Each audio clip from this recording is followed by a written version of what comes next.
자, 안녕하세요. 반갑습니다. 여러분들에게 매일매일 새로운 소식으로 행복을 전해드리는 이도환입니다. 영상을 시청하시기 전에요, 구독과 좋아요 그리고 알림 설정까지 한 번씩만 부탁드리겠습니다. 자, 여러분들 드디어 8월 월말이자 드디어 한 주가 시작되는 월요일 아침이 다가왔습니다. 이번 시간에는요, 이 JP모건 측에서 비트코인과 알트코인들에 대한 소식이 나오는데 긍정적인 소식이 나왔습니다. 그리고 리플에 대한 소식까지 나오고 있는데요. 자, 이렇게 오른쪽 상단에 한국어 번역 버튼을 클릭 버튼 누르시면 자동적으로 한국어로 번역이 됩니다. 자, 드디어 암호화폐 비트코인과 알트코인들 하락 추세가 막바지 국면에 들어서면서 드디어 리플과 SEC 이 재판 소송에 대한 최종 판결과 그리고 블랙록의 ETF 신청에 따른 시장 모멘텀이 새롭게 생겨나면서 하락 추세가 드디어 끝나가고 있다는 소식이 전해지고 있는데요. 자, 이러한 이벤트 결국에는 이렇게 밑으로 내려가서 보시면은 JP모건 쪽에서 이 보고서 하나를 발표를 했는데, 자, 이번 보고서에서는 리플의 재판 판결, 이 지금 항소에 대한 부분 말고요, 최종 판결에 대한 부분이 나오고요, 이 최종 판결과 더불어서 연기됐었던 블랙록 1경이라는 엄청난 자산을 굴리는 이 세계 최대 자산운용사인 블랙록의 현물 비트코인 ETF 신청에 대한 이 시장 모멘텀 그리고 여기에 따른 하락 추세가 끝나가고 있다는 소식까지 나오고 있습니다. 그리고 여기에서 이러한 소식은 암호화폐 시장이 단기적으로는 제한적인 하락을 할 것이다. 그러니까 하락을 하더라도 제한적인 하락이라는 것은 더 이상 밑으로 내려가지 않고 바닥 부분에서 다시 턴 어라운드 상승을 하는 그러한 모멘텀 시장에 반등 효과를 줄 수 있다는 거죠. 또한 이 코인베이스 프로 측에서 리플에 대한 XRP의 USD 재상장이 드디어 결정이 되면서 한때 XRP의 150만 밀리언, 그러니까 150만 달러 하나로는 이 19억 이상의 많은 매수 물량까지도 등장을 했었는데요.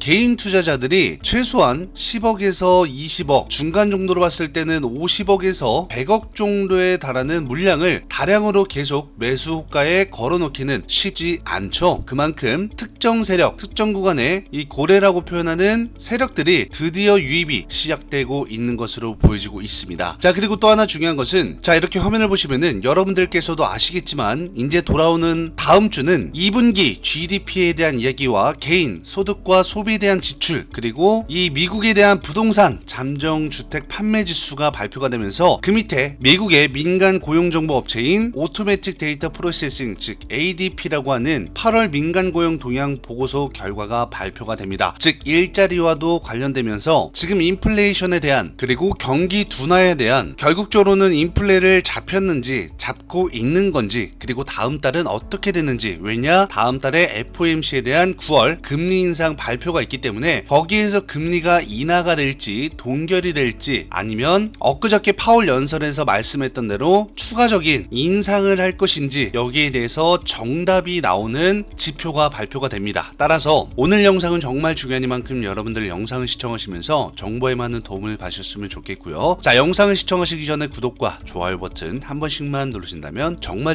감사하겠습니다. 자, 먼저 화면을 보시면 오른쪽에 한국어 번역 기능이 있습니다. 영어를 한국어로 바꾸시고 번역을 클릭 버튼 하시면은 자동적으로 한국어로 번역이 되고요. 자, 코인베이스 프로 측에서 리플 XRP를 드디어 USD 재상장을 결정을 했습니다. 따라서 코인베이스 측에 XRP가 재상장이 된다는 것은 의미가 뜻깊죠. 그리고 한때는 150만 달러의 매수 주문까지도 등장을 했다라고 하는데요. 자, 이렇게 조금만 더 밑으로 내려가서 보시면은 여러분들 XRP가 USD 거래상을 상장하기 위한 준비를 마쳤고, 이거 모르시는 분들도 계시는데 USD가 있고요, USDT가 있습니다. 즉 해외 선물이죠. 바이낸스 같은 해외 거래소를 들어가시면은 롱과 숏에 대한 상품성 베팅이 있습니다. 즉 레버리지를 사용해서 매수와 매도를 할 수 있는 기능이 있는데, 여기서 코인베이스 측에서 XRP를 다시 재상장을 시켰고, 또한 코인베이스 위원회가 24일 리플을 상장하는 게 가능하다고 결정을 트윗으로 했습니다. 따라서 이렇게 상장을 결정한 이유는 바로 1심 이 아날레사 토레스의 이 미국 증권거래위원회인 SEC와 그리고 우리 리플의 소송에서 리플이 결국에는 승소를 했고, 지금 SEC가 항소에 대한 이야기를 하면서 항소 부분에서도 리스크가 조금은 있겠지만 코인베이스는 이거는 우리는 상관이 없다. 이미 항소심을 가더라도 1심, 원심을 그대로 유지할 가능성이 매우 높기 때문에 우리는 리플이 승리한 거라고 본다면서 코인베이스 측에 리플을 재상장하는 결정을 했다라고 합니다. 자, 따라서 이렇게 밑에도 지금 나올 겁니다. 지금 이렇게 법무문서가 나오고요. 그 밑에 공유 문건은 7월 13일, 즉 리플이 법원 판결로 인해서 거래소에서 거래되는 리플 토큰은 투자 계약 증권이 아니다. 즉 SEC는 리플이 증권이다라고 우겼지만 법원 측에서는 증권이 아니라 상품성으로 유지가 되면서 결국에 리플 토큰은 투자 계약 증권이 아니다라는 판명을 받고 유동성과 오더복이 이 재상장 기준에 부합이 되면서 결국에는 코인베이스의 재상장이 된 거죠. 자, 그리고 여기에서 오전 중에 누군가가 150만 달러의 상당의 리플 한 번에 매입을 했습니다. 즉 대략 20억에 가까운 엄청난 금액을 매입하면서 대형 장대 양봉을 만들었고요. 이 20억이 장대 양봉 기준을 두고 지금 추가적인 매수세가 계속해서 들어오고 있는 상황 속에서 이렇게 보시면은 누군가 위의 물량을 전부 다 소화해낸 그러한 일명 우리들은 피레침이라고도 하는데 이게 어떻게 본다면은 뭐예요? 이 기준이 매집봉이 될 수도 있죠. 하반기에 가면 갈수록 상승에 따른 전조준상이라고 보시면 되고, 여기서 우리가 가장 중요하게 봐야 될 것은 자, 이렇게 보시면은 이 증시 스케줄, 여기에서도 코인에 대한 일정과 그리고 코인에서 선물, 즉 롱과 숏의 레버리지 상품을 이용해서 베팅을 할 수 있는 선물, 여기에 대한 공시도 실시간으로 나오는, 그리고 그 밖에 글로벌 증시에 들어가시면은 미국 나스닥부터 시작을 해서 유럽과 그리고 가지각국의 세계 증시에 대한 글로벌 공시들이 계속해서 나오기 때문에 이렇게 클릭 버튼 누르시면 자동적으로 보실 수도 있고, 아니면 내가 코인의 롱과 숏에 베팅을 하면서 투자를 하신다 하시면은 지금 롱의 비율이 어떻게 높아지고 있는지, 혹은 숏의 비율이 왜 높아지고 있는지, 여기에 따른 이유와 설명들이 전부 다 실시간으로 나오기 때문에 이 선물에 대한 카테고리도 클릭 버튼 누르셔서 혹시나 코인에 대해서 선물을 하시는 분들은 아마 이 공시 사이트가 유용하실 겁니다. 그리고 이 해외 시황은 나스닥을 비롯한, 그리고 국내 시황은 코스피와 코스닥을 비롯한 모든 글로벌 증시가 전부 다 실시간으로 공시가 나오는 곳이기 때문에 여러분들께서 이 해당 공시 사이트에 들어오셔서 많은 정보에 대한 도움을 받으실 수가 있는데요. 자, 그 중에서도 제가 항상 말씀드린 이 거시경제를 중점으로 보셔야 되는 이유는 이 해당 공시 사이트에 이렇게 밑에를 보시면은 이 FOMC에 대한 의사록 공개부터 시작을 해서 생산자 물가 지수인 PPI, 그리고 이 소비자 물가 지수인 CPI까지 그 밖에도 많은 디테일한 공시 내용들이 한 번에 전부 다 나옵니다. 코인과 주식 모두 다 합쳐서 나오고, 이렇게 밑에를 보시면은 이번에 열렸던 잭슨홀 미팅에 관련된 공시도 이렇게 자세하게 나오죠. 그래서 이 해당 공시 사이트에서는 잭슨홀 미팅을 비롯해서 이 제롬 파월 미국 연준 의장의 연설 시간까지도 자세하게 나와져 있고, 드디어 내일부터 시작되는 미국의 가장 중요한 지표 발표들이 존재를 합니다. 그 중에서도 월말 지표 발표가 가장 중요한데요. 자, FOMC에 대한 금리를 결정하는 정답지라고 여러분들이 보시면 되겠고, 자, 여기에서 지금 보시면은 30일 날 2분기 GDP에 대한 수정치가 나옵니다. 그래서 미국 상무부는 미국의 2분기 국내 총 생산 이 GDP 수정치를 발표함에 따라서 미국은 경제 성장률에 대한 세 차례에 걸쳐서 예비치, 수정치, 확정치를 발표를 하는데, 이날 저녁 9시 30분에 수정치를 발표를 하고요. 이어서 이렇게 밑에를 보시면은 7월 미국의 부동산 잠정주택 판매 지수가 발표가 되기 때문에 전국의 이 미국의 부동산 협회에서 지금 이 7월 잠정주택 판매 지수에 대해서 이번 달에 발표를 합니다. 여기에 따라서도 파월이 금리를 인하시킬 수도 있고요, 금리를 인상시킬 수도 있는데, 아무래도 부동산 시장이 지금 안 좋다 보니까 뭐 말로는 연쇄 부도까지도 지금 나오고 있죠. 자, 그래서 잠정주택 판매 지수가 FOMC 금리 인하에 도움을 줄 수 있는 지표가 발표되는지 한국 시간으로는 저녁 11시에 발표가 됩니다. 자, 그리고 또 하나 중요한 것은 연달아서 취업자 일자리 가장 중요합니다. 그래서 지금의 일자리가 변동이 어떻게 되고 있는지 미국의 민간 고용정보업체인 오토매틱 데이터 프로세싱, 즉 ADP라고 하는데, 미국의 8월 민간 고용에 대한 조사 결과를 발표를 해서 이날 한국 시간으로 30일 오후 9시 15분에 발표를 하고요. 다음 날에 바로 가장 중요한 7월에 미국 개인소득과 소비지출, 이게 제가 봤을 땐 FOMC의 금리 인상과 인하에 기준의 한 70%는 잡아먹을 거라고 생각을 평가를 합니다. 따라서 개인들이 얼마나 지금 소득, 돈을 벌고 있는지, 그리고 그 돈에 비해서 얼마나 소비와 지출을 하고 있는지 작년과 재작년 분기 대비 비교를 해서 인플레이션이 잡혔다 안 잡혔다를 판가름할 수 있는 가장 중요한 지표 발표라고 저는 생각을 하는데요. 31일날 월 말일날 한국 시간으로는 오후 저녁 9시 30분에 발표를 하니까 여기에 따라서 여러분들이 이 지표 발표 일정만 보더라도 바로보다 다음 달에 열리는 FOMC 금리 인상과 금리 인하에 대해서 정답을 아실 수가 있겠죠. 그렇다면 보다 코인 시장에서 롱과 숏에 베팅을 하시는 분들 중에 자, 지표 발표가 긍정적으로 좋게 나왔다라면은 롱에 현재는 저평가 속에서 이제 금리 인상이 종결되고 금리 인하에 대한 스탠스 혹은 동결에 대한 스탠스로 쭉 갈 것이라는, 반대로 개인 소득과 소비 지출이 코로나 이전보다 계속해서 인플레가 끼고 있다. 그렇다면 어떻게 했어요? 파월의 입장에서는 이러한 지표들을 봤을 때는 아직도 인플레가 잡히지 않았다. 추가적인 금리 인상을 단행하겠다라고 말을 할 수도 있겠죠. 따라서 파월보다 먼저 우리가 이 개인 소득과 소비 지출을 무조건 보셔야 된다는 점, 이건 항상 중요하기 때문에 월말마다 발표가 됐는데 31일 한국 시간으로 9시 30분에 미국 상무부에서 7월 개인 소득과 소비 지출을 발표를 하기 때문에 이거를 꼭 여러분들께서 확인을 하셔야 되고, 혹시라도 이 해당 공시 사이트 이렇게 상단을 보시면은 가장 유용하게 우리가 접할 수 있는 게 이러한 거시적인 시황과 증시 스케줄, 여기에서도 지금이 8월달인데 자 9월달 이렇게 쫙 나오죠. 9월달에 대한 FOMC 회의 발표라든가 그 밖에도 많은 지표 발표 일정들이 존재를 하면서 9월달뿐만 아니죠. 10월달, 11월달, 12월달 미리미리 이번 연도 한 해를 전부 다 볼 수 있는 이 해당 증시 스케줄, 이 공시 사이트 앞날에 대한 시황과 정보 그리고 시장에 대해서 흐름을 파악할 수 있는 아주 유용하게 우리가 사용할 수 있는 증시 스케줄 공시 사이트를 모르시는 분들은 자 영상 상단에 보이시는 제 개인 연락처인 010 자 7705-6059 제 개인 연락처로 간단하게 그냥 숫자 1번 기재오셔서 문자를 보내주시면은 제가 문자 답장으로 한 분 한 분 이 해당 공시 사이트에 대한 링크를 바로 문자 답장으로 발송해드리고, 이 해당 증시 스케줄 공시 사이트를 이용하시는 분들 중에 하나는 바로 선물, 롱이나 숏에 거래를 하시는 분들, 레버러지를 특히 사용하시는 분들은 야 경기가 안 좋으면은 무조건 숏이지, 하락에 베팅을 해야지 라고 이렇게 생각되시는 분들, 특히나 FOMC에 대한 금리 인상과 금리 인하 여기에 대해서 연준이 발표를 할 때 대부분 숏에 하락에 베팅을 많이 하시죠. 특히나 공매도 포지션을 잡고 숏에 하락에 베팅을 많이 하시는데 이번에는 좀 다를 수가 있습니다. 그래서 숏이 아니라 롱의 상승에 베팅을 거시는 분들 또한 이 해당 공시 사이트에서 미리미리 예상치가 나오기 때문에 이 예상치를 보면서 여러분들이 투자를 미리미리 진행하실 수 있다라는 점, 그래서 이 해당 거시경제를 한 번에 볼 수 있는 증시 스케줄 캘린더만 가지고도 롱과 숏에 대해서, 해외 선물에 대해서 여러분들이 돈을 많이 버신 분들이 많으실 겁니다. 자, 그리고 여기서 또 하나 중요한 것은 자 이렇게 보시면은 미국 기관 자체에서 관리 감독을 진행하는 크립토 해당 공시 사이트가 존재를 합니다. 여기는 거시경제뿐만이 아니라 코인에 대한 개별 종목과 개별 종목에 대한 호재 또는 주가에 대한 하락을 하고 있으면은 악재에 대한 왜 하락을 하고 있는지 이유가 전부 다 나오는 해당 공시 사이트고요. 항상 해당 기관 투자자의 리포트 보고서라든가 혹은 해당 기업의 CEO들 그리고 임원진들이 직접 실시간으로 공시를 올려주는 아주 안전한 공시 사이트인데, 항상 여기에서는 사실을 기반으로 팩트 체크가 전부 다 되어져 있고 여러분들이 직접 눈으로 보실 수 있게끔 공시문들을 직접 하나하나 다 확인하실 수 있는 그러한 아주 안전한 공시 사이트인데요. 자, 이렇게 오른쪽 마우스 클릭 버튼 누르셔서 여기 한국어 번역 버튼을 클릭 버튼 누르시면 자동적으로 한국어로 번역이 됩니다. 자, 여기서 지금 가장 많이 나오고 있는 게 이더리움이 이번 하반기에 비트코인을 능가할 수 있다는, 왜 이더리움이 이번에 하반기에 뭐가 있어요? 업그레이드, 그것도 메인넷 업그레이드에 이어서 하반기에 이더리움의 최대 빅 이슈가 있죠. 이 빅 이슈로 인해서 이더리움뿐만이 아니라 이더리움 클래식까지도 주가의 상승 모멘텀을 받으실 수가 있고, 더욱더 중요한 것은 여기 검색 돋보기 모양을 클릭 버튼 누르시면은 검색할 수 있는 창이 뜨는데, 자 여기다가 리플이나 여기 SEC라고 검색을 하시면은 이렇게 6번째 칸에 소송 판결에 대한 이러한 공시문이나 항소심에 대한 공시문이 지금 새롭게 리뉴얼돼서 공시가 나오고 있으니까 이러한 점도 여러분들이 실시간으로 공시를 확인하실 수가 있고, 특히나 리플 말고도 뭐 예를 들어서 비트코인이다 아니면 뭐 이더리움이다, 이더리움 클래식이다 등등 여러분들이 투자하고 있는 코인들, 그리고 이렇게 기관 투자자들의 보고서까지도 혹은 실시간 공시도 계속해서 나오고 있으니까요. 여러분들 해당 이 공시 사이트 들어오시면 꼭 여러분들이 투자하고 있는 코인들을 검색하시길 바라겠고요. 중요한 것은 뭐예요? 자, 여기 소식을 클릭 버튼 누르시면은 비트코인과 알트코인 란이 뜨는데, 비트코인은 비트코인과 비트코인 캐시, 골드, SV 등등 등 그리고 그 밖에는 알트코인들 모든 거래소에서 상장되어져 있는 알트코인들에 대한 공시가 하나부터 10까지 계속해서 전부 다 나옵니다. 특히나 업비트나 빗썸에 상장되지는 않았지만 코인원이나 바이낸스 같은 거래소에 상장되어져 있는 코인들, 후오비나 글로벌 거래소에서 상장되어져 있는 알트코인들도 전부 다 공시가 나오기 때문에 이렇게 알트코인들이나 비트코인 여기를 들어가시면은 실시간으로 기관 투자자들의 리포트 보고서라든가 내가 투자하고 있는 알트코인들이 왜 하락을 하고 있고 왜 상승을 하고 있는지에 대한 이유와 설명들이 나오니까 여러분들 그 점을 꼭 참고하시고 가장 최고의 장점이라고 보시면 되고요. 특히나 여기 의견이나 보도자료를 들어가시면은 세세하게 하나부터 10까지 많은 자료들이 전부 다 나오기 때문에 그 자료들을 보면서 이 앞날에 대한 코인의 행방이나 시나리오까지 여러분들이 참고를 하시면 좋으실 것 같고, 혹시라도 지금 이렇게 해당 공시 사이트를 모르시는 분들은 줄줄이 지금 공시들이 계속 나오고 있습니다. 자, 리플 대 SEC 비트코인 반감기 이후에 가격이 얼마나 상승할지 이러한 공시문들도 지금 나오고 있고, 특히나 SEC가 증권으로 간주한 암호화폐에 대한 운명, 여기에 따라서 명단과 어떻게 뒤바뀔지 여기에 대한 소식까지도 지금 전부 다 나오고 있으니까요. 이러한 공시들 전부 다 확인하시고, 혹시라도 이 해당 공시 사이트를 모르고 계시는 분들은 여러분들 영상 상단에 보시는 제 개인 연락처인 010-7705-6059 제 개인 연락처로 간단하게 그냥 숫자 1번 기재우셔서 문자를 보내시면은 제가 문자 답장으로 한 분 한 분 이 해당 공시 사이트에 대한 링크도 같이 함께 발송을 해드릴 테니까 여러분들 영상 중간중간 혹은 영상이 끝나자마자 답장으로 공시 사이트 링크 받으시면 그냥 클릭 버튼 한 번만 누르시면 자동적으로 공시 사이트 홈페이지에 접속이 되시니까 이 점을 참고하시면서, 혹시라도 제 영상 유튜브 영상을 뭐 새벽이나 다음날이나 다다음날에 봤어야 하시는 분들이 많이 계세요. 그러시는 분들을 위해서 자, 이렇게 보시면은 저희 구독자 여러분들이 모여져 있는 카카오톡 단체 톡방, 즉 소통방이 존재를 합니다. 따라서 여기에도 지금 공시 사이트에 대한 링크를 제가 전부 다 기재를 해놨으니까 들어오셔서 여기 화살표 모양 클릭 버튼 누르시면은 지금 이 해당 공시 사이트에 대한 링크가 전부 다 기재가 되어져 있고요. 아까 말씀드렸던 지금 이 증시 스케줄 캘린더도 제가 전부 다 기재를 해놨다. 그래서 저희 구독자 여러분들이나 시청자 여러분들은 항상 이 공시 사이트나 혹은 저런 시황에 대한 증시 스케줄 캘린더 일정을 보시면서 이렇게 많은 수익을 챙겨가시고 있다는 점, 혹시나 여러분들 또한 뒤늦게 영상을 보신다면은 단체 톡방 들어오셔서 공시 사이트 정보에 많은 도움을 받으셨으면 좋겠고요. 제가 항상 무료로 모든 정보를 여러분들한테 공유, 즉 나눔을 해드리고 있으니까 언제든지 제 영상을 뒤늦게 보셨다면은 단체 톡방, 소통방 들어오셔서 정보에 많은 도움을 받으셨으면 좋겠고, 소통방 입장 또한 마찬가지로 영상 상단에 보이시는 제 개인 연락처인 010-7705-6059 제 개인 연락처로 간단하게 그냥 숫자 1번만 기재주셔서 문자를 보내시면은 제가 문자 답장으로 한 분 한 분 이 해당 공시 사이트에 대한 링크를 문자 답장으로, 그리고 단체 톡방에 대한 이 소통방의 초대 링크까지도 같이 함께 문자 답장으로 발송해 드릴 테니까 여러분들 문자 답장 받으셨을 때 그냥 클릭 한 번만 누르시면은 자동적으로 소통방에도 입장이 되신다는 점, 지금 인원이 1300명이 넘게 존재를 하고 3년 동안 계속해서 제가 항상 무료로 모든 정보를 실시간으로 아침이든 점심이든 저녁이든 새벽이든 우리 구독자 여러분들한테 공유를 해드리고 있으니까요. 자, 이 점을 참고하시면서